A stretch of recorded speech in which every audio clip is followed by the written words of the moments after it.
Chicago Sky fans, y'all need to be very, very careful in this moment. You need to be very, very careful. It looks like Angel Reese wants out, y'all. Angel Reese seems to be looking for a way out of the dumpster fire that is the Chicago Sky. And I gotta be honest with you, I don't blame her.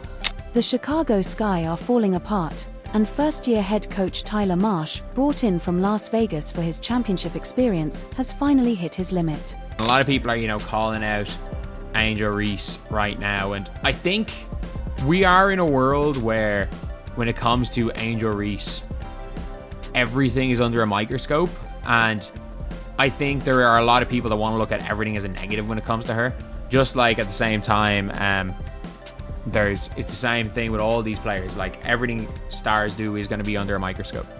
So for me anyway, this isn't the most serious thing in the world, but a lot of people were pointing out that Angel Reese did not show up to Cambridge.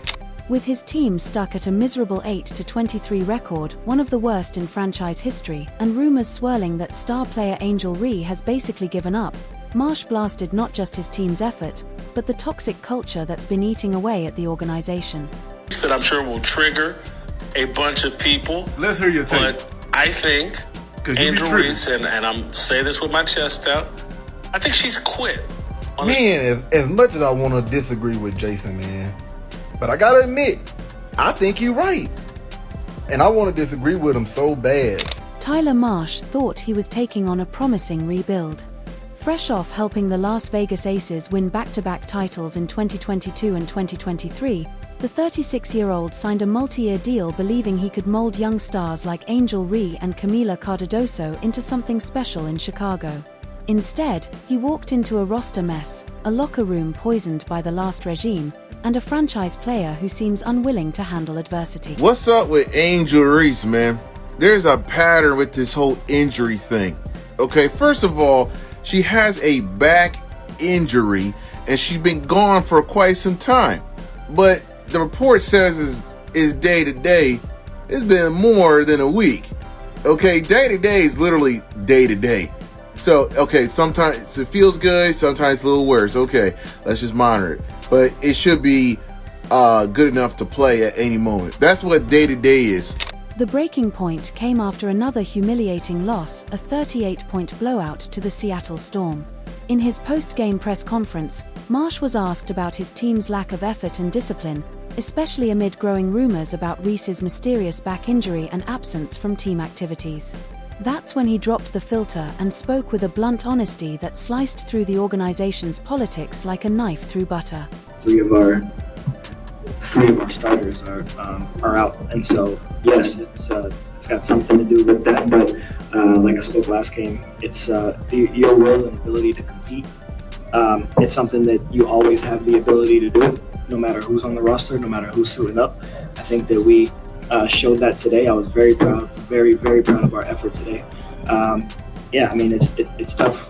We had 8 players going into it. 1 we just signed 7 days ago. So it's tough to get everyone up to speed at the same time. But we came into today with the message of commit and compete. That's been our motto all year.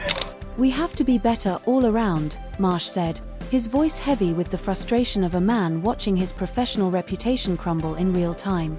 We need to be more locked in, more focused, execute the game plan so much better.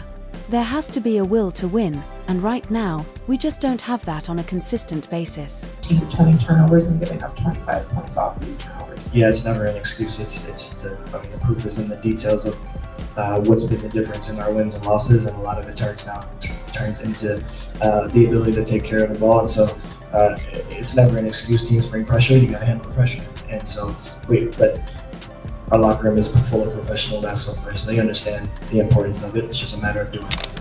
The big elephant in the room is Angel Reese. She was supposed to be the cornerstone of this franchise, yet she's been missing in action since July 29th. Officially, it's a back injury, but with no clear cause, no set timeline, and suspiciously convenient timing. And it's not just games she's missing. Reese hasn't been at team activities at all, skipping travel for key matchups, including the recent game against the Indiana Fever. Marsh's comments on her absence showed a coach straining to stay diplomatic. She wants to be out there. She's a competitor, a fighter, a winner, he said, using the kind of careful language coaches fall back on when they can't openly criticize their franchise player. It's hard for her not to be there for her teammates, but we want her as healthy as possible when she's ready to return. But if we're going to be honest, we've seen everybody else that's injured, we've seen their injury. And we have also had updates and heard stuff about their injury. We've seen Caitlyn injury. We've seen Nafisa injury. We've seen Breonna Stewart injury. We've seen Ryan Howard injury. We've seen Jordan Canada injury. We've seen Kate Martin last night get injured.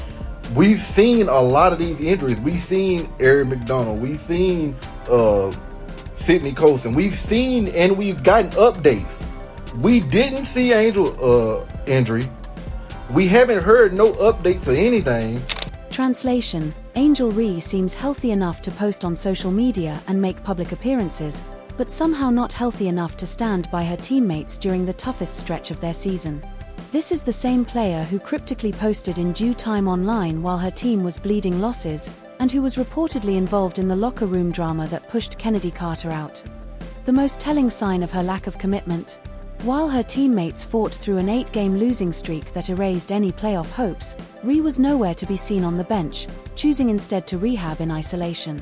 This from a player who logged 32 minutes against Washington on July 29th, her last game, which suggests that whatever back issue she has, it's not severe enough to stop her when she actually wants to play.